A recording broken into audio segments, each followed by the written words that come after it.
안녕하십니까 여러분. C++를 배우는 알고리즘의 이재규입니다. 오늘은 26번째 시간입니다.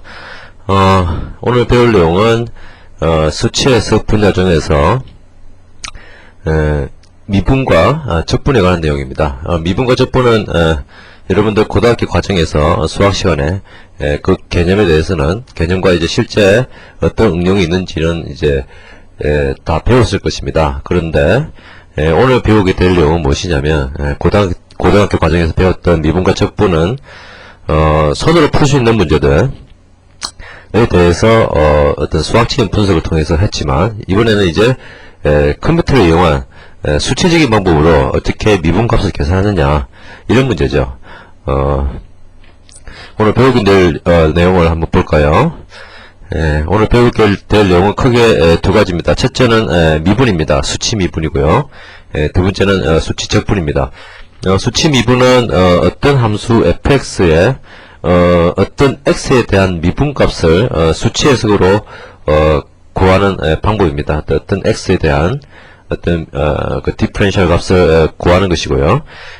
수치 미분을 구하는 방법은 크게 뭐 여러 가지 대안은 없습니다. 그냥 테일러 값이라는 게 있는데요. 이 테일러 값을 통해서 이 미분 함수를 건설을 합니다. 이 정확한 미분을 구하지는 못하고요. 왜냐하면 미분에 이제 리미트 개념이 있죠. 나중에 이제 보시겠습니다. 리미트 개념이 있는데 이것을 리미트 개념은 컴퓨터로 표현하기에는 상당히 어렵습니다. 건설을 할 수밖에 없는데요.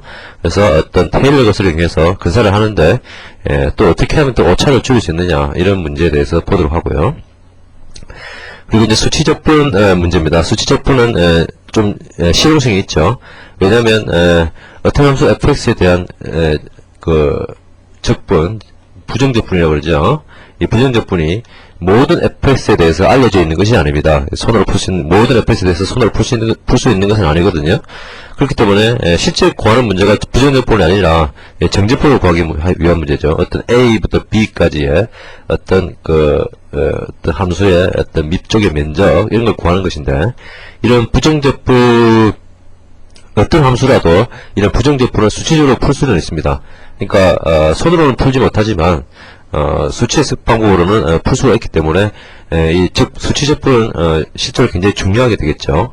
그래서 어떤 함수 fx의 어떤 구간 어떤 AB 구간의 정적분을 수치 해석으로 구하는 것입니다. 수치 적분을 구하는 방법은 여러 가지가 있습니다. 오늘 배우게 될 내용은 렉탱글법, 즉 사각형법이죠.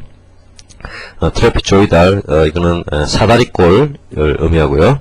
심슨이라는 분이 제안한 알고리즘, 그리고 몬테카를로법, 이것은 이제 확률 이론에 기반한 적분법입니다.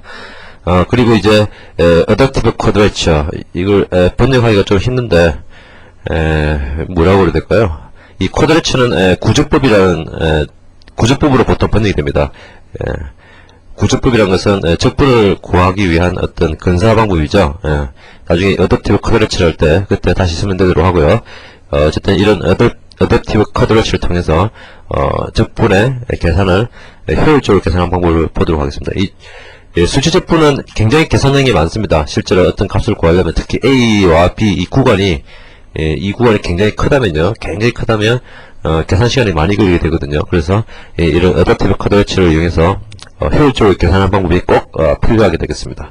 그러면 본격적으로 수치 미분, 수치 적분에 대해서 살펴보겠습니다.